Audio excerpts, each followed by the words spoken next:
परमेष्ठी भगवान, 1000 देवादेवांश पूज भगवान के, 1000 देवादेश पारसनाथ भगवान के, आचार्य भगवान अमृत चंद स्वामी के, आचार्य भगवान विद्यासागर जी महाराज के, आचार्य भगवान विशुद्ध सागर जी महाराज के, आचार्य भगवान विभव सागर जी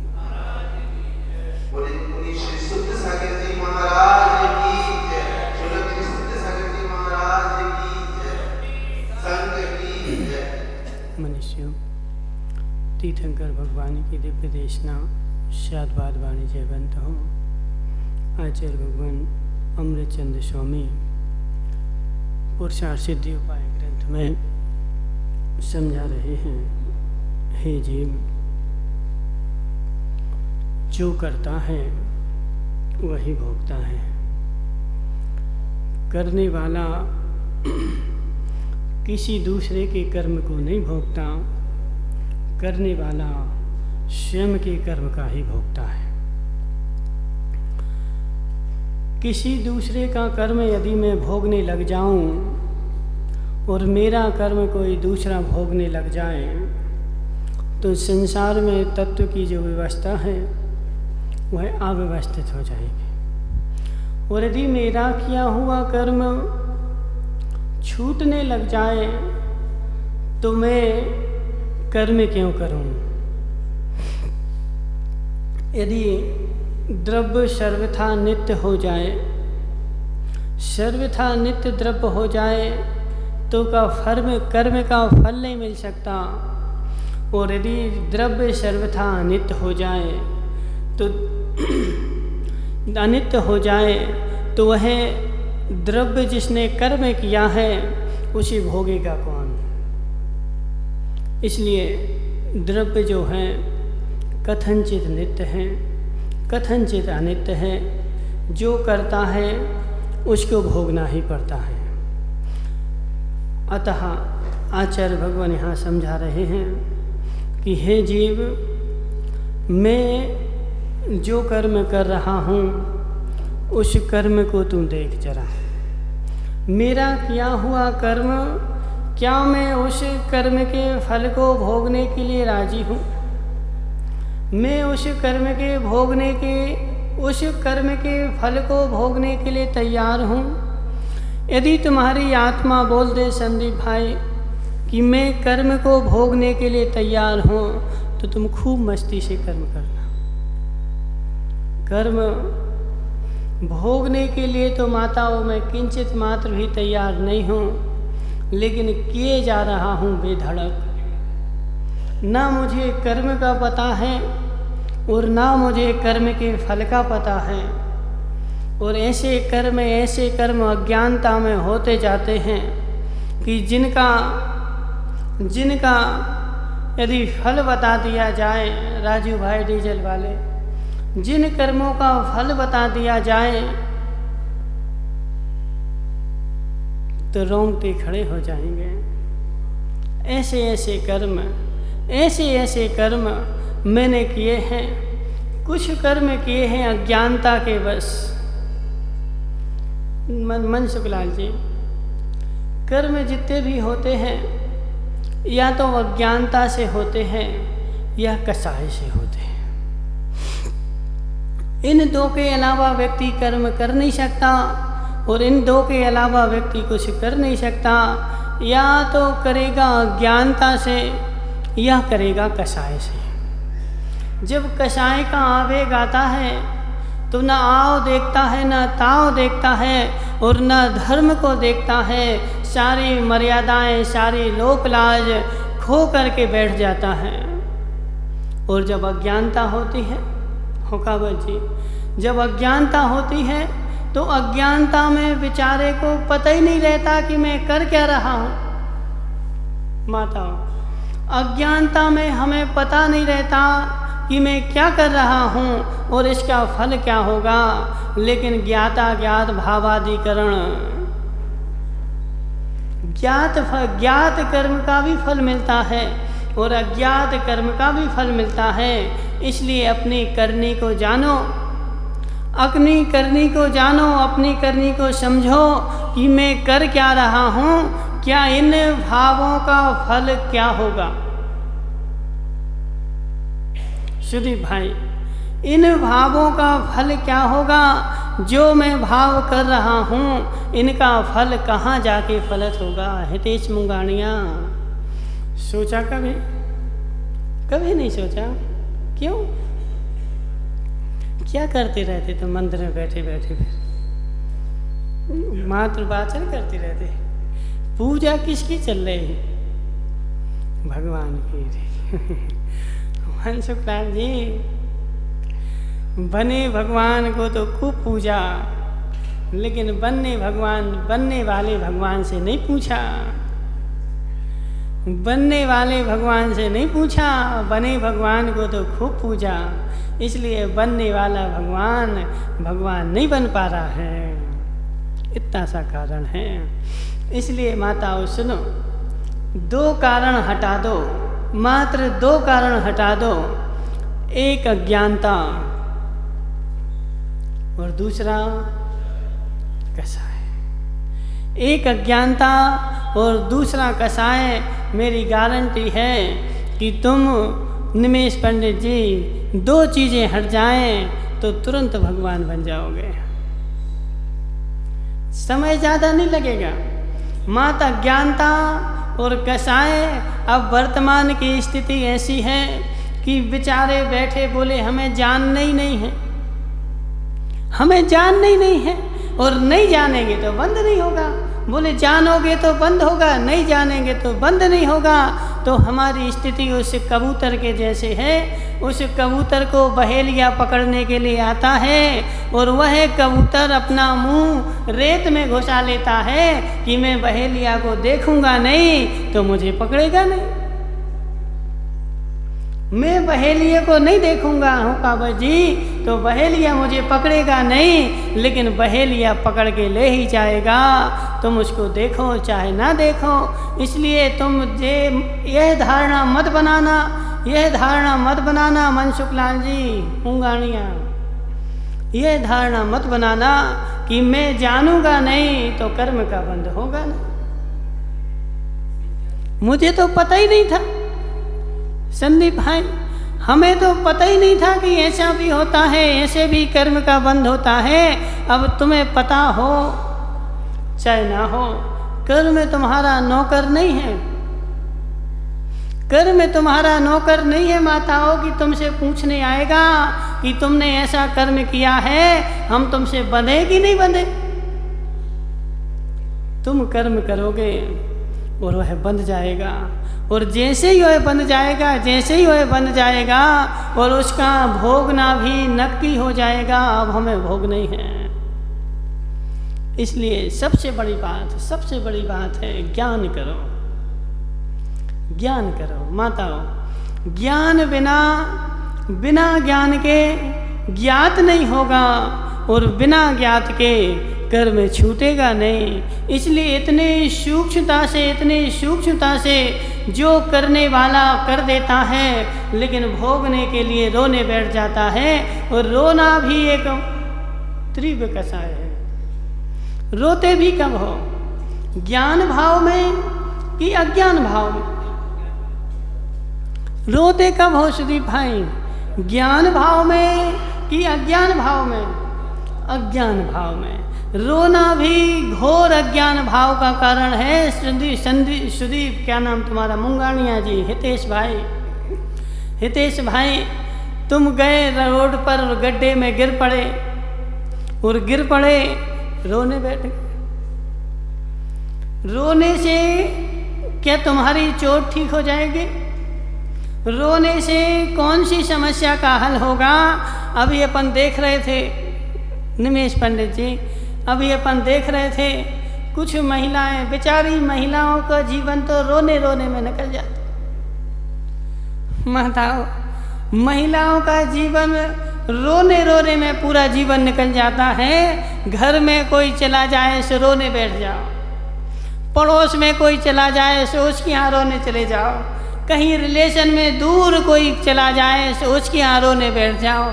रोते ही रोते पूरा जीवन निकल गया। माताओं, रोने से कर्म का बंध होगा कि नहीं होगा? है? रोने से कर्म का बंध होगा कि नहीं होगा? और हम वहाँ जा कर के दूसरे के यहाँ जा कर के बैठते हैं और वहाँ रोने के लिए, और नहीं रो तो भानु प्रताप जी, दूसरे के यहाँ कोई चला गया हो और तुम वहाँ जा कर के रो नहीं तो क्या होगा? समझ रहे ना? तो वहाँ जाके रो नहीं पड़ता है। बोले ऐसा लोक व्यवहार है, ऐसा लोक व्यवहार है। चाहे स्वयं रो, चाहे दूसरे को रुलाओ। माताओं, तीव्र अशाता वेदनीय कर्म का बंध होता रोने से। रोने वाला घोर अज्ञानी जीव है, घोर अज्ञानी जीव है। वह आचार्य भगवान यहाँ पे समझा रहे कि वस्तु का परिणमन तो नित्य है। जब तुम्हारा जन्म हुआ था तब तुमने यह नहीं जाना था कि यह पर्याय है कि द्रव्य। यह पर्याय का जन्म हुआ है और पर्याय शाश्वत रहती नहीं। यह पर्याय आई है तो पर्याय का जाना नियत है। पर्याय को जाने से कोई रोक नहीं पाएगा, और जिसका ऐसा निर्णय हो जाएगा वह कभी रो नहीं पाएगा। जिसका ऐसा निर्णय हो जाएगा वह कभी रो नहीं पाएगा, और जो रो रहा है वह घोर मिथ्या दृष्टि जीव है, घोर मिथ्या दृष्टि जीव है। निर्मल भाई, रोने वाला घोर मिथ्या दृष्टि जीव है। बोले रोने वाला कैसे मिथ्या दृष्टि? रोने वाला कैसे मिथ्या दृष्टि? देखना श्रीपाल जी, 7 तत्व का श्रद्धान करना सम्यक दर्शन है कि नहीं है? 7 तत्व का श्रद्धान करना सम्यक दर्शन है। देव शास्त्र गुरु पर श्रद्धान करना सम्यक दर्शन है। तो देव की मूर्ति पर श्रद्धान करना सम्यक दर्शन है कि देव के वचनों पर भी श्रद्धान करना सम्यक दर्शन? देव के वचनों पर भी श्रद्धान करना सम्यक दर्शन है बदामी लाल जी। और देव ने बोला है कि तुम यहाँ आए हो तो हमेशा नहीं रहोगे। तुम यहाँ आए हो माताओं, यहाँ आए हो कहीं से कि यहीं रहते थे? यहीं घाटोल में हमेशा से, अनादि काल से कहाँ रह रहे थे? घाटोल में नहीं रह रहे थे। तो यहाँ तुम्हारा जन्म हुआ ना कि नहीं हुआ? नहीं हुआ जन्म? यहाँ हुआ ना जन्म। तो मनसुख लाल जी, यहाँ किसका जन्म हुआ? तुम्हारा जन्म हुआ। पर्याय का जन्म, तुम्हारा तो जन्म नहीं हुआ ना। तो ऐसी श्रद्धा करो, मैं अजर अमर हूँ, मेरा कोई रस नहीं, मेरा कोई गंध नहीं, मेरा कोई स्वाद नहीं, मेरा कोई वर्ण नहीं, मेरा मरण होता नहीं, मेरा जन्म होता नहीं। जन्म जिसका हुआ है वह पर्याय है, और जन्म हुआ है तो मरण अवश्य ही होगा। जन्म हुआ है तो मरण अवश्य ही होगा। ऐसा तुमने निर्णय किया है कि ऐसा तुम बोल रहे हो।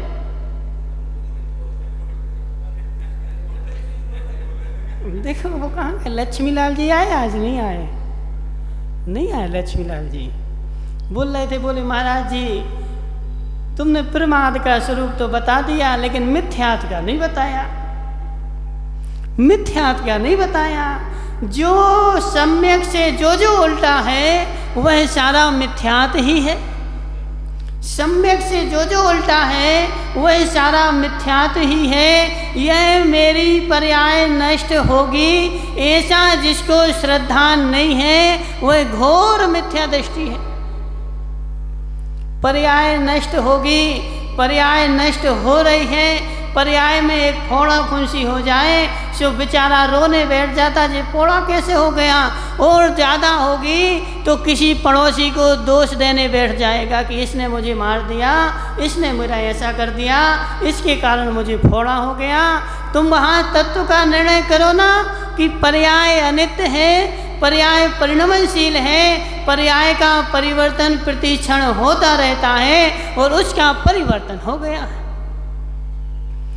जब सुख हमेशा नहीं रहते माताओं, सुख हमेशा नहीं रहते, तो सुख जब आता है तो सुख के अभाव का कितना प्रयत्न करते हो। सुख में कितने रोने बैठते हो सेठ जी साहब, सुख में कितने रोने बैठते हो, और दुख यदि एक दिन के लिए भी आ जाए तो, दुख यदि एक दिन के लिए भी आ जाए तो पहाड़ सर पर उठा लेते हैं, और सुख यदि 6 महीने तक चलता रहे तो हाँ चलने दो, चलने दो।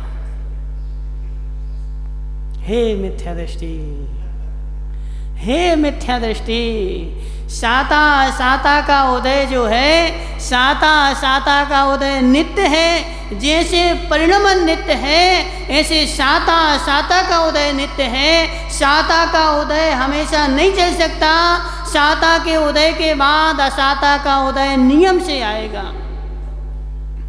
साता के उदय के बाद असाता का उदय ना आए, ऐसा केवली भगवान भी नहीं बचे। तीर्थंकर भगवान भी जो समोसरण में बैठे ना, वे कोड़ा कोड़ी की पूर्व कोटि की आयु लेकर के यदि कोई केवली बन जाए, उसको भी 6 महीने से पहले पहले असाता का उदय नियम से आना है।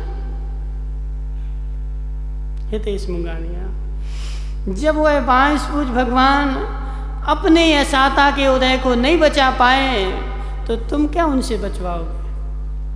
तुम्हारा असाता का उदय वह कैसे बचा पाएंगे? वह वस्तु का परिणमन ऐसा ही है कि साता के बाद असाता का उदय नियम से आता है, उसको कोई रोक नहीं सकता है। इसलिए साता के उदय में मस्त मत रहो, असाता के उदय के लिए तैयार बैठो।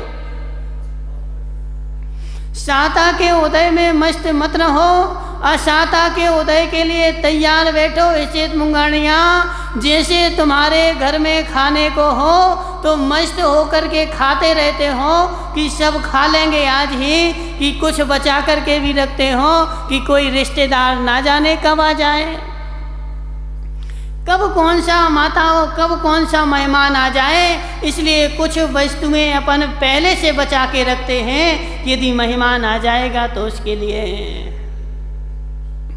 हो जाएंगी।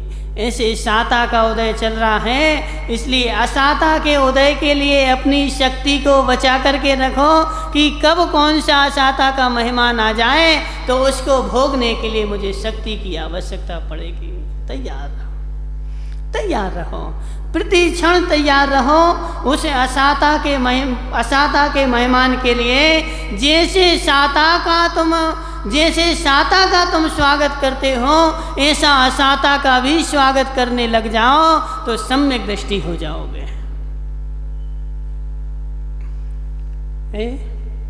सुदीप भाई, जैसे माताओं सुख में जैसे फूलते हो, सुख में जैसे मस्त रहते हो, ऐसे दुख में मस्त रहने लग जाओ तो सम्यक दर्शन हो जाएगा,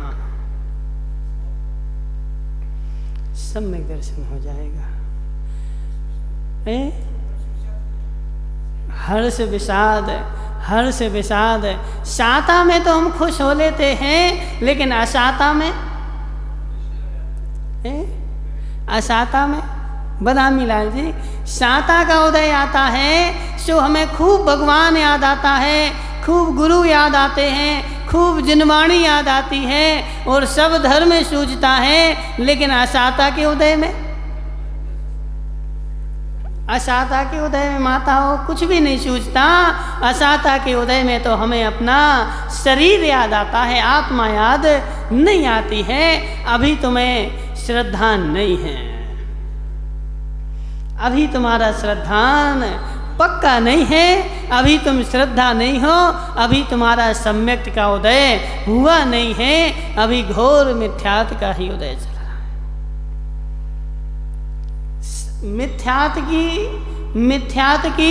मिथ्यात का परिवार बहुत बड़ा है, मिथ्यात का क्षेत्र बहुत बड़ा है, सम्यक का क्षेत्र तो माताओं बहुत छोटा सा, सम्यक का क्षेत्र बहुत छोटा सा है जी। सुदीप भाई, तुम आए थे जब कर्मकांड में अपन ने मिथ्यात का बंटवारा किया था? नहीं आए थे? माताओं, जब अपन ने मिथ्यात के द्रव्य का बंटवारा किया था, याद है कि भूल गए?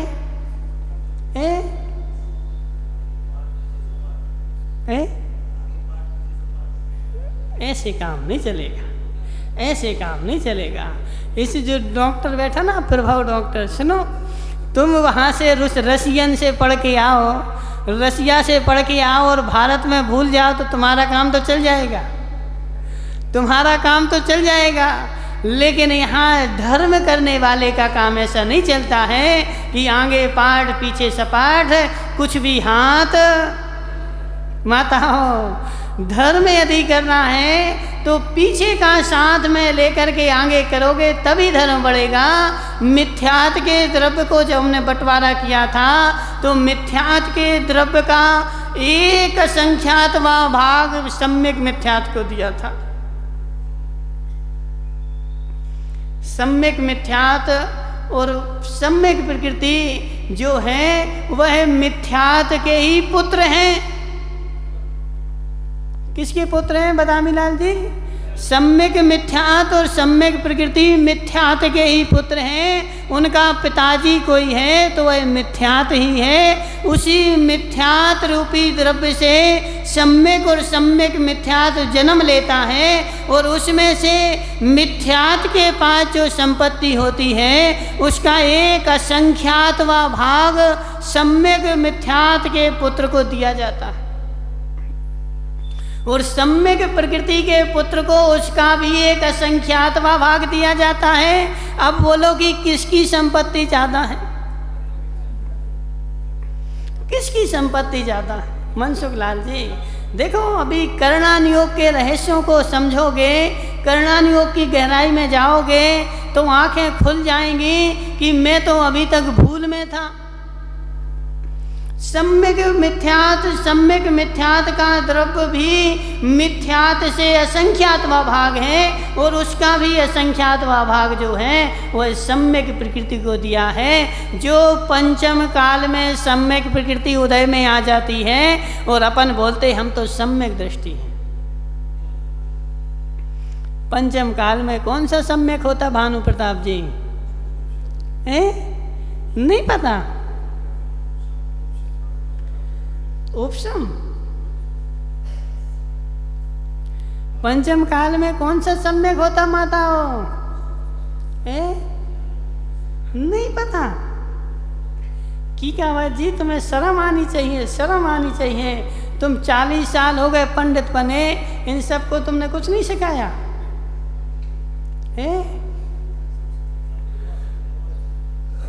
पंचम काल में माताओं मात्र उपशम और क्षयोपशम ही होता है, जबकि उपशम की आयु ही अंतर्मूर्त है, मात्र अंतर्मूर्त।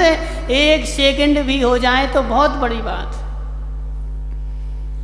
उपशम की आयु 1 सेकंड मात्र है, 1 सेकंड हो जाए तो वो भी बहुत बड़ी बात है। जबकि आयु लंबी जिसकी है वह क्षयोपशम है और क्षयोपशम को दूसरी भाषा में बोलोगे तो सम्यक प्रकृति का उदय, जिसकी सत्ता, जिसका द्रव्य, जिसकी शक्ति, जिसका क्षेत्र मिथ्यात से असंख्यातवा एक भाग है। मिथ्यात का क्षेत्र बहुत विशाल है, बहुत विशाल है। जैसे वर्तमान में वैज्ञानिक है ना, वर्तमान के वैज्ञानिक, सुनो प्रभाव डॉक्टर, वर्तमान के वैज्ञानिकों की छोटी बुद्धि इतनी विशाल नहीं है कि वह वीतराग विज्ञान की बराबरी कर सके। वीतराग विज्ञान ने जो बोला है कि यह लोक जो है यह पुरुषाकार है, इसके मध्य में मध्य लोक है और इसमें असंख्यात द्वीप समुद्र हैं और इसकी जो पृथ्वी, बेचारे वैज्ञानिकों ने कई बार इसको खोदना चाहा, इसको कई बार खोदना चाहा कि पृथ्वी खोद करके हम नीचे नरक तो देख लेंगे कितना बड़ा है। तो इस पृथ्वी जो है ना ये 16,000 योजन मोटी है। माताओं, ऐसी 1,000 योजन की 16 पृथ्वियाँ हैं यहाँ पर। जिस पृथ्वी पर हम बैठे हैं ये 16,000 योजन मोटी है और 1 योजन 6,000 किलोमीटर का। खोदो कहाँ तक खोदोगे माताओं, खोदो कहाँ तक खोदोगे। तीर्थंकर भगवान ने जो व्यवस्था बताई है वह फैल नहीं हो सकती। वैज्ञानिकों ने खूब बुद्धि लगाई कि जे धर्म वाले बोलते बोले नीचे नरक है, नीचे नरक है। हम खोदे नीचे, कितने खोद करके हम नरक में चले जाएं। सो खोदा 1-2 किलोमीटर खोद पाए और नीचे जितने लोग गए थे ऐसी गैसें निकली, सब मरण को प्राप्त हो गए। खोदना बंद, तुम्हारी सारी मशीनें बंद। तीर्थंकर भगवान की देशना में खड़ा है, कोई भी व्यक्ति यहाँ से नरक में नहीं जा सकता खोद करके। नरक में जाना है तो मरण करके ही जाना पड़ेगा। बिना मरण किए कोई भी व्यक्ति नरक में नहीं जा सकता, कोई भी व्यक्ति स्वर्ग पे नहीं जा सकता। अब बेचारे बोले कहाँ जा रहे हैं, मंगल ग्रह पे जा रहे हैं। मंगल ग्रह पे गए, मंगल ग्रह पे गए, मंगल ग्रह पे बोले वहाँ प्लॉट खरीदने लगे। सुदीप भाई ने एक प्लॉट लेके डाल दिया। बोले कहाँ, मंगल ग्रह पे प्लॉट बिक रहे वहाँ पे। बोले वहाँ भी पानी देखा गया, वहाँ जाके रहेंगे। तुम मंगल ग्रह पे जा ही नहीं सकते। क्यों? क्योंकि मंगल ग्रह के पहले सूर्य ग्रह आता है। मंगल ग्रह के पहले माताओं सूर्य ग्रह आता है और जैसे ही उसके पास जाओगे, जब सूर्य गर्मी की तपन में यहाँ तपाता है तो उसके पास कितनी तपन होगी। सूर्य की तपन जब यहाँ तुम नहीं झेल पाते हो तो सूर्य के पास जाकर के उसकी तपन क्या झेल पाओगे। जैसे ही उसके पास जाओगे, जैसे ही उसके पास जाओगे जलकर भस्म हो जाओगे। तो सूर्य को पार करना ही नामुमकिन है, फिर तुम मंगल ग्रह पे कैसे पहुँच पाओ।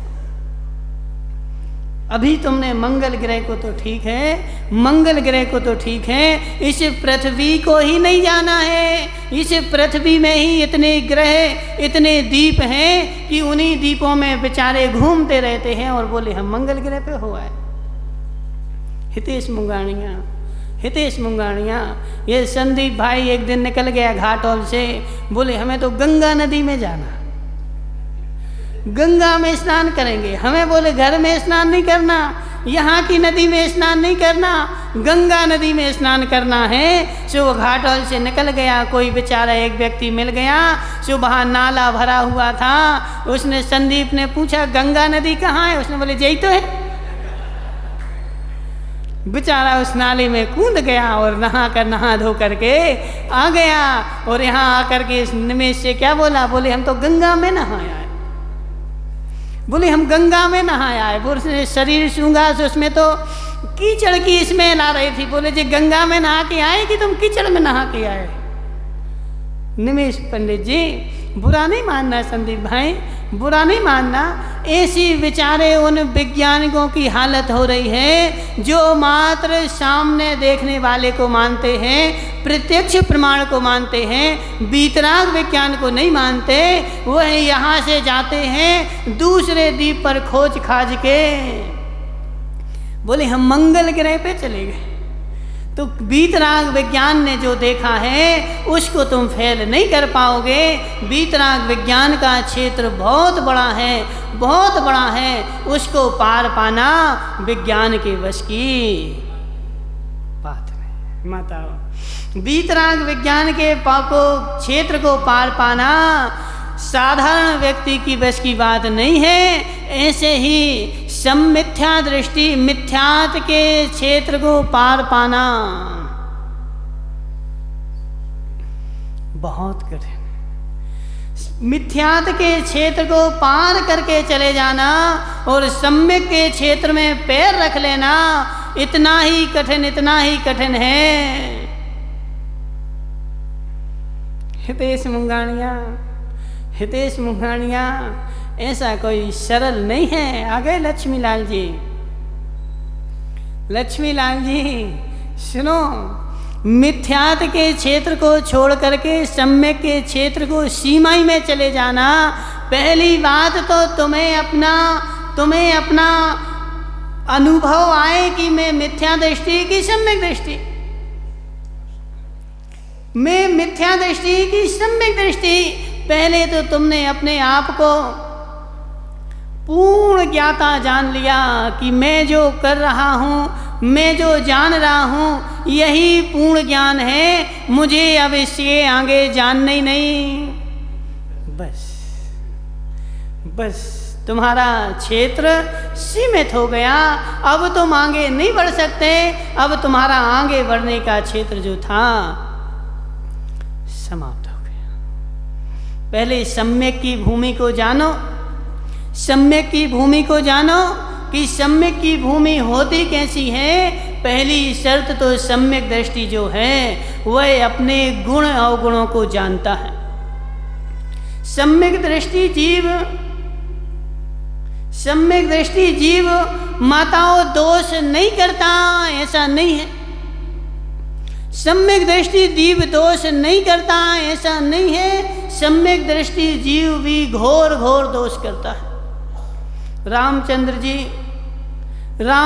जी बलभद्र अपने भाई के शव को उठा करके घूमते रहे सारे जगत में। क्या यह दोष नहीं है? यह दोष नहीं है, ये घोर दोष है। उन्होंने मृत के शव को उठा करके घूमते रहे, लेकिन घोर दोष होने के बाद भी वह मिथ्यात्व की भूमि में नहीं गए। वह मिथ्यात्व की भूमि में नहीं गए। और भानु प्रताप जी, सेठ जी यदि थोड़ा सा दोष कर दें तो भानु प्रताप जी कहते वो तो मिथ्या दृष्टि। इसलिए मिथ्यात्व और सम्यक की भूमिका इतनी विशाल है कि आचार्य भगवान कुंद स्वामी क्या कहते हैं कि सम्यक दृष्टि जो है वह भोगते हुए भी निर्जरा कर रहा है। सम्यक दृष्टि के भोग भी निर्जरा के कारण और मिथ्या दृष्टि की तपस्या भी बंद का कारण है। कितनी मिथ्या दृष्टि, कितनी तपस्या करते रहे तो आचार्य भगवान कुंद स्वामी समय सार में कहते हैं कि वह गज स्नान है। क्या है? गज स्नान है। गज खूब स्नान करता है नदी में जाकर के, अपने ऊपर खूब पानी डालता माताओं, और बाहर जाकर के एक सूंड में धूल भरी और डाल ली ऊपर। गज स्नान है। ऐसे मिथ्या दृष्टि, बोले पर्व का दिन है, आज क्या करना है, आज हमें पाप नहीं करना, और कल जाकर के घोर घोर पाप में लिप्त हो जाता है। डाल ली ऊपर धूल। माताओं, आज नहीं करना। क्यों? आज अष्टमी है, आज चतुर्दशी है, आज 10 लक्षण हैं, 10 लक्षण आएंगे। बोले धर्म कर लो, 10 लक्षण आएंगे, हम धर्म करेंगे। अभी तो पाप कर लेंगे। मनसुख लाल जी, अभी तो 10 लक्षण नहीं आए ना, इसलिए अभी घोर पाप कर लेते हैं, और 10 लक्षण आएंगे सो स्नान कर लेंगे। हे मिथ्या दृष्टि, सम्यक दृष्टि जो होता है, एक समय भी हितेश मुंगाणिया, तुमने नहा लिया कि कल नहाओगे? आज नहा लिया, अब नहीं नहाओगे? अब कब नहाओगे? कल नहाओगे ना। कितने बजे? सवेरे।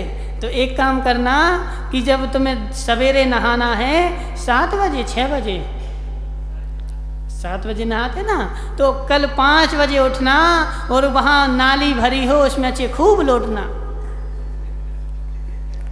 ठीक है ना? 5 बजे उठ के कहीं पानी बरस जाए, कीचड़ मच जाए, उस कीचड़ में खूब लौट लेना।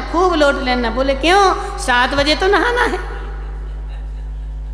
7 बजे तो नहाना ना होगा बच्ची, तो 5 बजे उठ के कीचड़ में लौट लेना। 7 बजे नहाएंगे, सारा कीचड़ धुल जाएगा। नहीं करते ऐसा?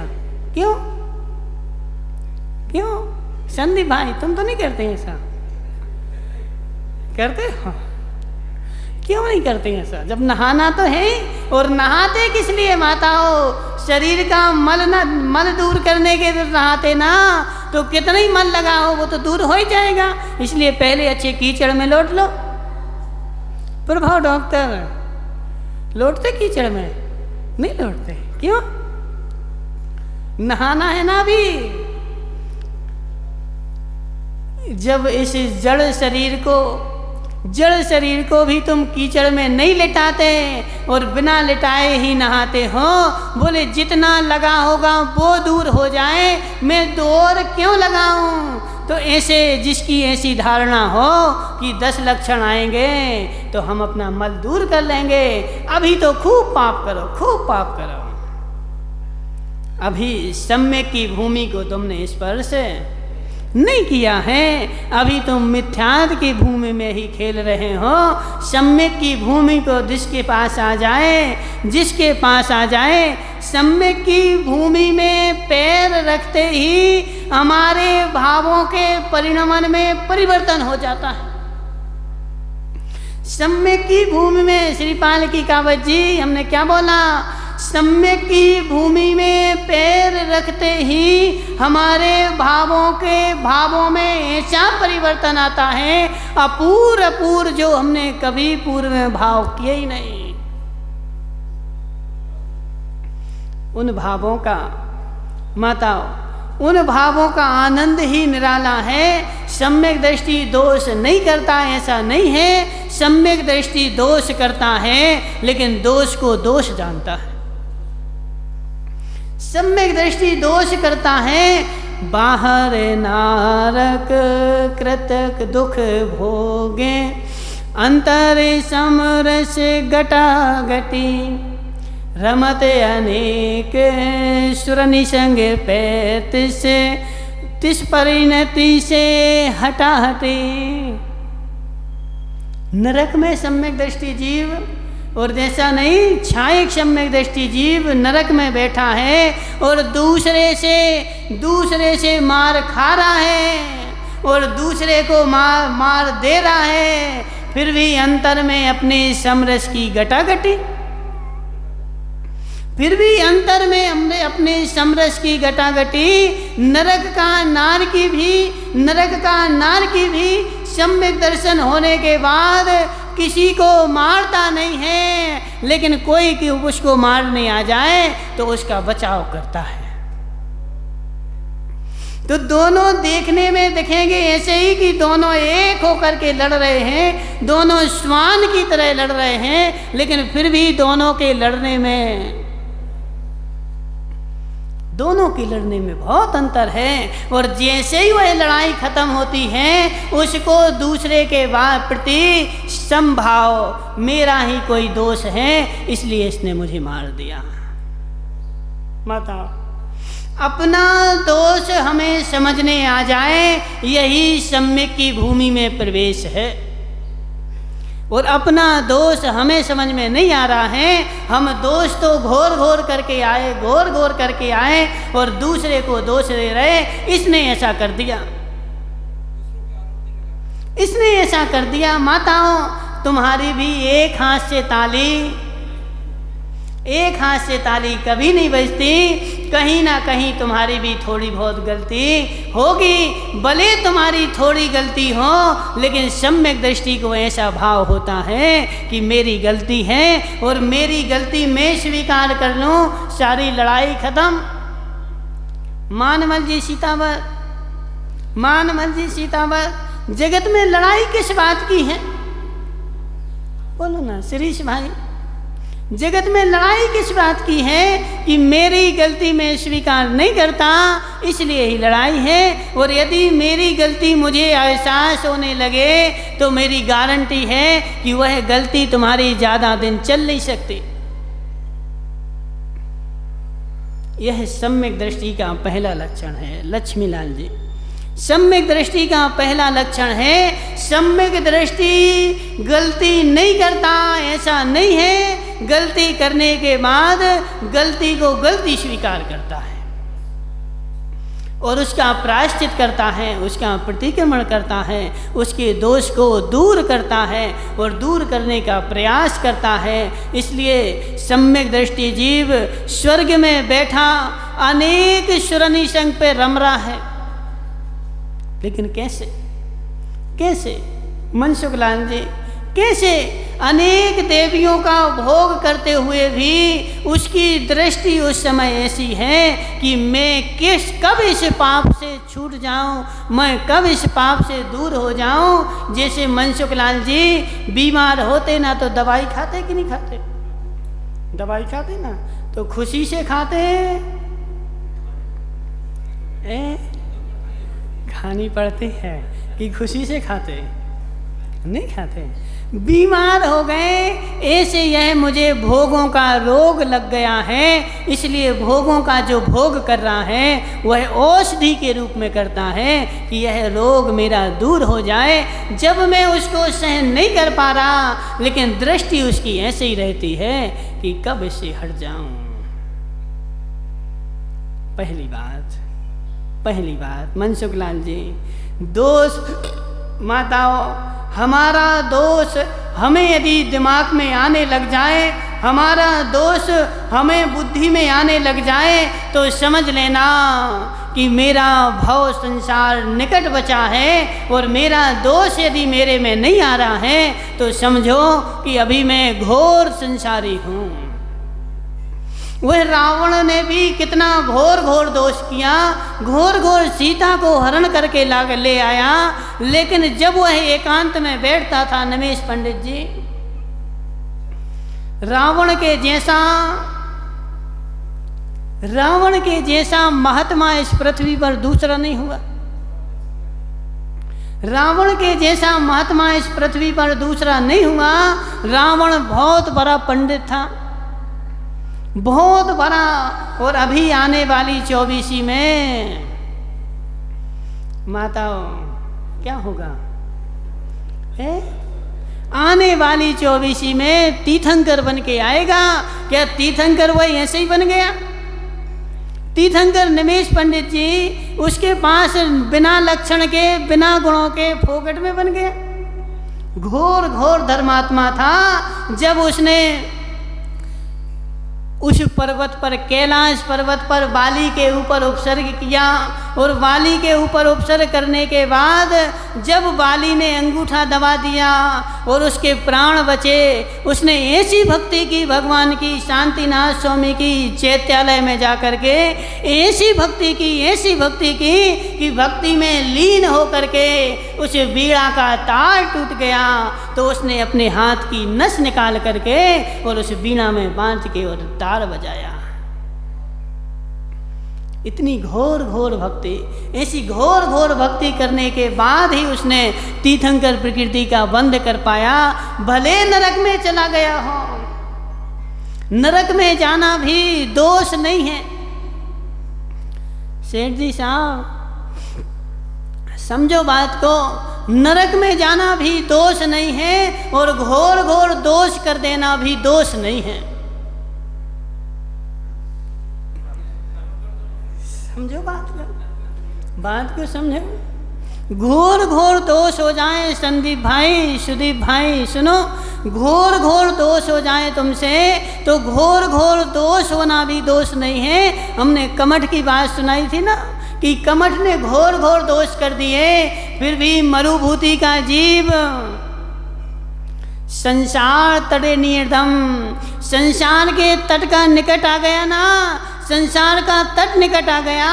उस मरुभूति को किसी के दोष नहीं दिख रहे। कितने घोर घोर दोष किए कमठ ने, फिर भी मरुभूति को कुछ भी नहीं हो गए। पर्याय की प्रत्याशक्ति है। और बेचारा मिथ्या दृष्टि जीव उस पर्याय को ही पकड़ के बैठता है। इसलिए बोलते पज्जय मूढ़ा ही परसमया, पज्जय मूढ़ा ही परसमया। पर्यायों को पकड़ के जो बैठ रहा है वह पर समय ही है माताओं, स्व समय नहीं है। पर्याय आती है चली जाती है और मिथ्या दृष्टि जो होता है उस पर्याय को पकड़ करके अपनी पर्यायों को बिगाड़ लेता है। एक पर्याय को पकड़ करके। क्या हुआ माताओं, ऐसे क्यों बैठे तुम लोग? समझ में नहीं आ रहा? समझ में नहीं आ रहा कि ज्यादा समझ में आ रहा?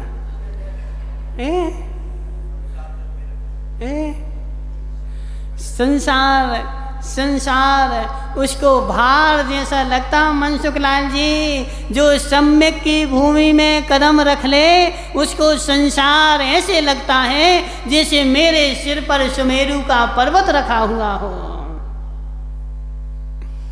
बेचारा।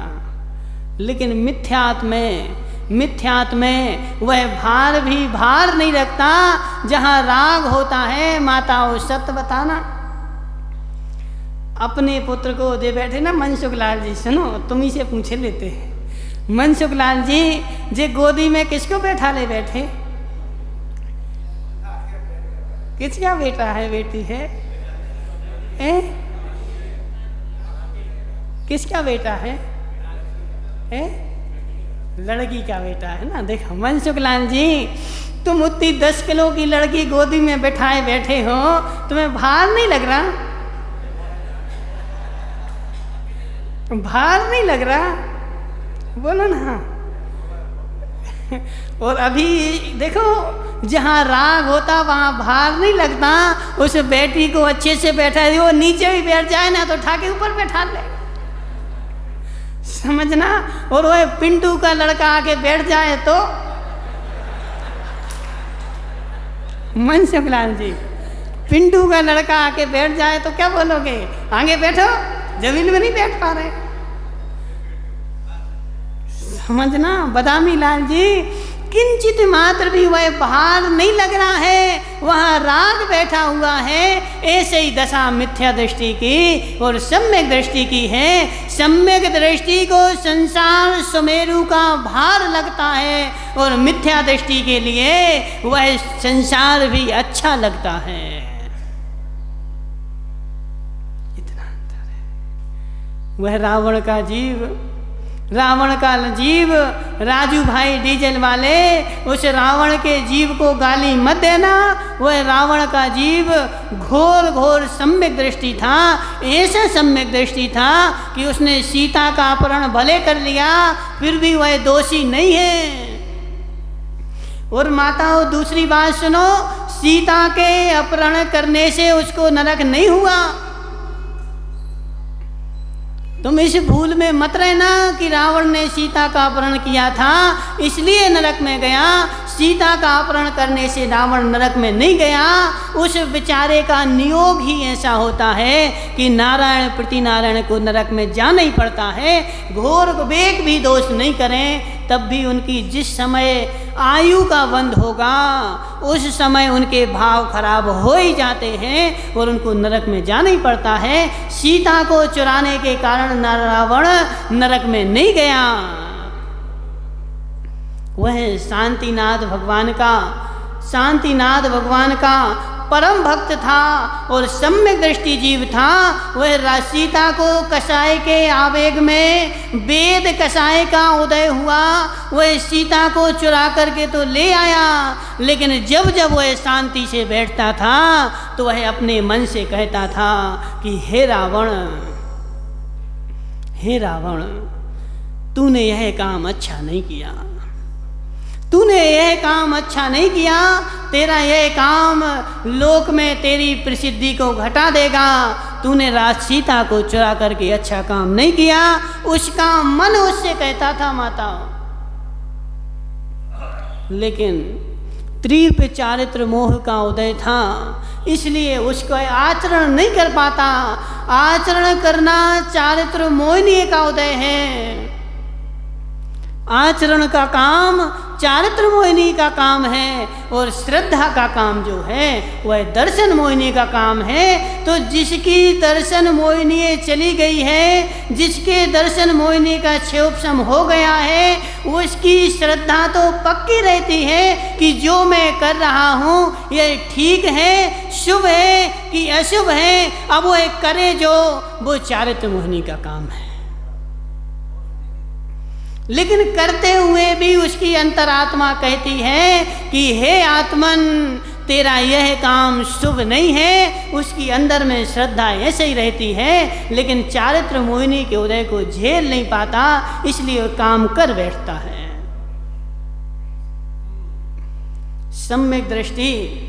सम्यक दृष्टि दोष नहीं करता। माताओं, यह अपने मन से निकाल देना। सम्यक दृष्टि भी घोर घोर दोष करता है। क्यों? क्योंकि उसके अभी असाता वेदनी है, असाता मोहिनी बैठी हुई, चारित्र मोहिनी बैठी हुई है। और चारित्र मोहिनी का जब त्रिप उदय आता है तो वह भी घोर घोर पाप कर देता है, उसके बहाव में बह जाता है, लेकिन दूसरे समय ही वह कसाय को बैठाल के नहीं रखता है। हितेश मुंगानिया और इन संदीप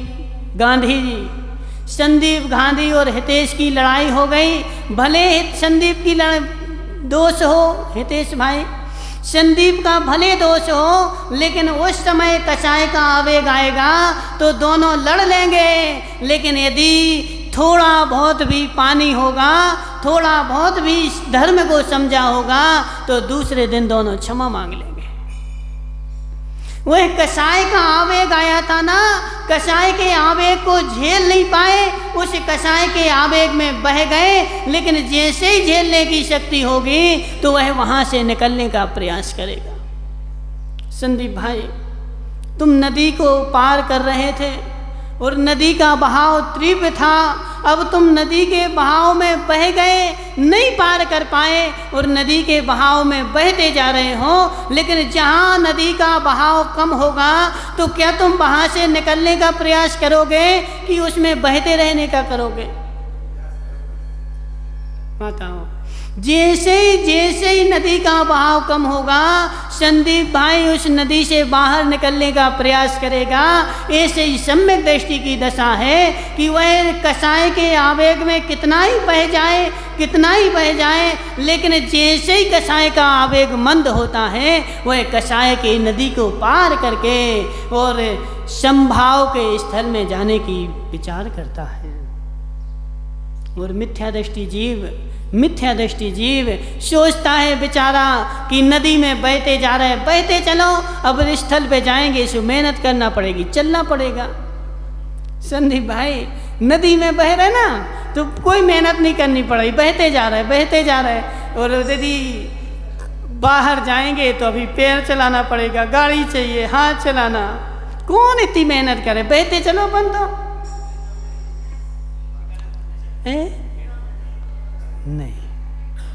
नहीं। तो इसलिए यह सम्यक की भूमि और मिथ्यात्व की भूमि में पहले अपना बोध तो हो जाए कि मैं कितने पानी में हूँ, तभी उस पानी से निकलने का काम शुरू होगा। जब बोध ही नहीं हो रहा, मैं ही सही हूँ, हितेश मुंगानिया, मैं ही सही हूँ और जगत के सारे लोग गलत हैं, मात्र कोई सही है तो मात्र मैं ही सही हूँ और संसार गलत है। ऐसी धारणा बना ली, तुम नहीं निकल पाओगे नदी में से। अपने मस्तिष्क में, क्या नाम है, संदीप गांधी जी, तुम्हें भले नहीं छोटे की मार्कशीट मिली हो, लेकिन क्लास में तो तुम पढ़े हो ना। बचपन में पढ़े कि नहीं पढ़े? बचपन में जब पढ़ने जाते थे, पहली, दूसरी, तीसरी में, तो वहाँ पर एक चीज़ लिखी होती थी पुस्तक में कि आओ बच्चों, हमने इतना सीखा, आगे और सीखेंगे। मनसुख लाल जी लिखा रहता था कि नहीं, कि आज हमने इतना सीखा। जैसे ही कोई पाठ खत्म होता था, मार साहब बैठे ना, हसमुख भाई चले गए, चले जान दो। तो उस माताओं, तुम्हें तो याद होगा ना, भूल गए। तुम लोगों की याददाश्त बहुत कमजोर है। थोड़ी बादाम खाओ करे, समझ रहे ना, थोड़ी बादाम खाओगे, याददाश्त बढ़ जाएगी। कि पहली, दूसरी की पुस्तक में लिखा था हितेश मुंगानिया कि आओ आज हमने इतना सीखा, आगे और सीखेंगे। यदि वहाँ पर लिख दो कि आज हमने इतना सीखा, पूरा सीख लिया, कल से बच्चा क्यों आएगा, कल से बच्चा क्यों आएगा। ऐसे अपने मस्तिष्क में एक कॉलम बना के रखना, मैंने इतना सीखा, अभी और सीखना है, अभी और सीखना है। और जब तक तुम्हारी ऐसी लगन रहेगी, मस्तिष्क में वह खंड बना रहेगा कि अभी और सीखना है, तब तक तुम सीखते रहोगे, आगे बढ़ते जाओगे।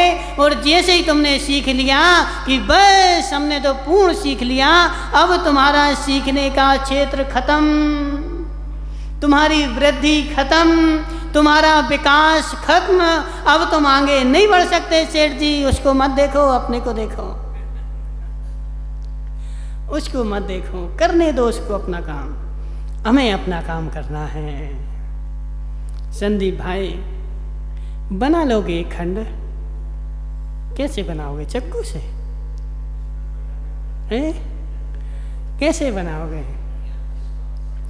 हितेश मुंगाड़िया, इतनी बात यदि तुम ग्रहण कर लो, इतनी बात यदि ग्रहण कर लो कि मैंने जो जाना है वह पूर्ण नहीं है, इतनी बात स्वीकार कर लो सुदीप भाई, मैंने जो जाना है, हो सकता है मेरा जाना हुआ भी गलत हो सकता है, क्योंकि मैं क्षयोपशम ज्ञानी हूँ, मैं छाय ज्ञानी नहीं हूँ। ऐसी बुद्धि रहेगी तो तुम दूसरे के पास हाथ जोड़ करके सीखने के लिए बैठ पाओगे, लेकिन अपने को पंडित मान लिया, अब तुम दूसरे से कुछ ज्ञान अर्जित नहीं कर सकते।